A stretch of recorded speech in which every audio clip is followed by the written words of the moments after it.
We lost the better part of 8 years of progress on our homestead overnight. So I figure I'd help you avoid that.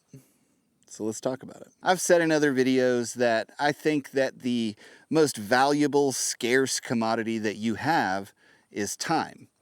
That's why the current system is set up to trick you into trading yours at a discount for dollars. You see, when we first moved out here, this place was empty. There was like 3 or 4 different little setups, and we were all spread out, and we did our best to try and help each other, traded with each other, and do what we could to make things better. Then one year, literally dozens of these properties got sold, and each one of them over that season was turned into a large-scale commercial growing operation for the old devil's lettuce. And then the following year, hundreds more were purchased and turned into the same thing, until every other property for miles was used for this activity. We have a reasonably harsh winter out here, so that tended to install a rhythm to the way this all went down. By early spring, they'd be out here, they'd grow their crops, and then by mid to late fall, poof.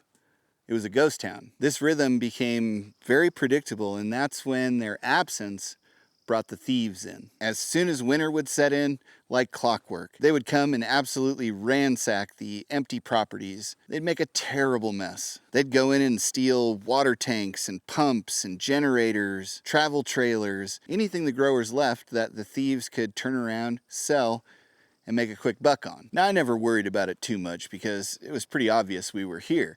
There's fresh tracks on the road, smoke billowing out of the wood stove, and me always being out and about working on the property.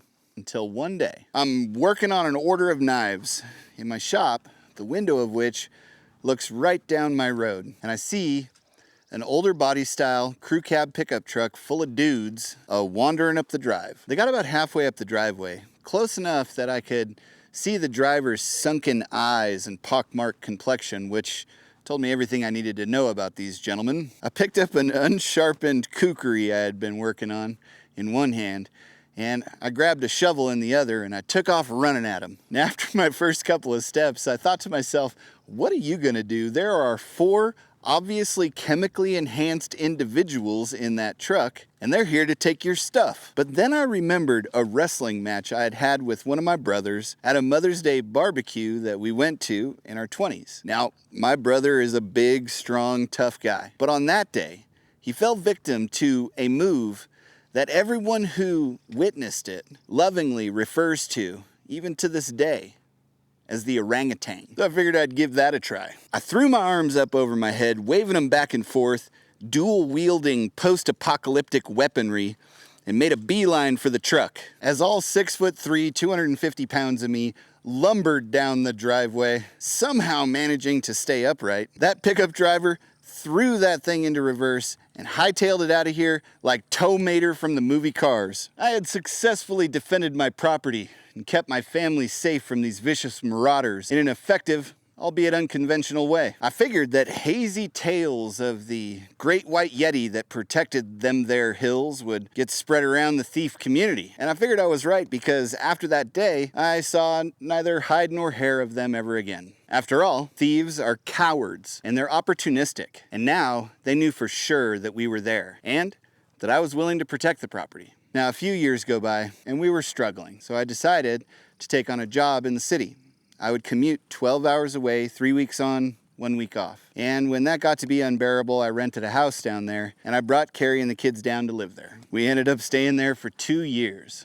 Also a story for another day. It all happened so fast, and we were having a rough go financially. So when we packed the things up that we needed, we took that with us and we left everything else, with the intention of coming back in a few weeks to pack up the rest of the stuff. But we didn't. All the reasons that we left the city originally had just gotten worse, and to boot, this was between 2020 and 2022, in a city near Los Angeles that had all but shut itself down. When we became fed up with that, we packed up our stuff, and with a renewed sense of where the grass is actually greener, we left and headed for the hills. Driving the U-Haul truck up, I arrived about a half hour before the rest of the family. And when I got here, essentially everything that we had worked so hard for 8 years to either build or acquire had either been stolen, damaged, or destroyed. Our water system gone, except for the water tank that they broke trying to steal.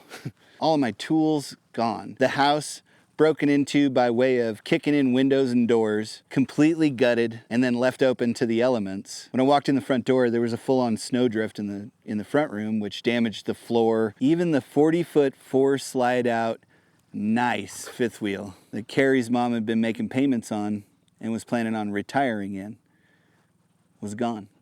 Now, having made all of the mistakes that I talk about and even learning some things from some of them, we've been able to make more progress in the year and a half that we've been back on the homestead than any of the previous. But the 8 years we lost is time that we'll never get back. And it does make me wonder where we'd be at right now if we didn't have to redo all of those things. All because I didn't take security seriously. I thought it was all gonna work out. It was all gonna be okay. And without us out here, it wasn't. Our first project back on the homestead was to get this gate up, get some kind of a fence around the front. No trespassing signs, pole-mounted cameras you can see as you're driving up the road, and others that are placed more inconspicuously. Anything we could do to deter a thief. And I'm under no delusions that any of those things would prevent a motivated group from coming and taking what they wanted. But it does communicate to the would-be thieves that this might not be the easiest target on the block. And that's why when somebody asks me what the first thing they should do on their property is, my answer is always safety and security. Even if you never plan on leaving your property, you don't want to make it easy for some sap to come and take from you that massive investment that you've deposited in sweat on your property.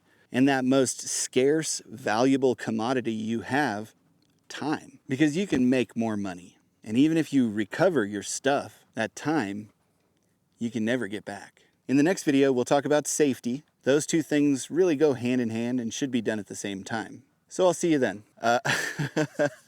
He's just playing keep away with a bird carcass. Oh, the OG. Hi, buddy.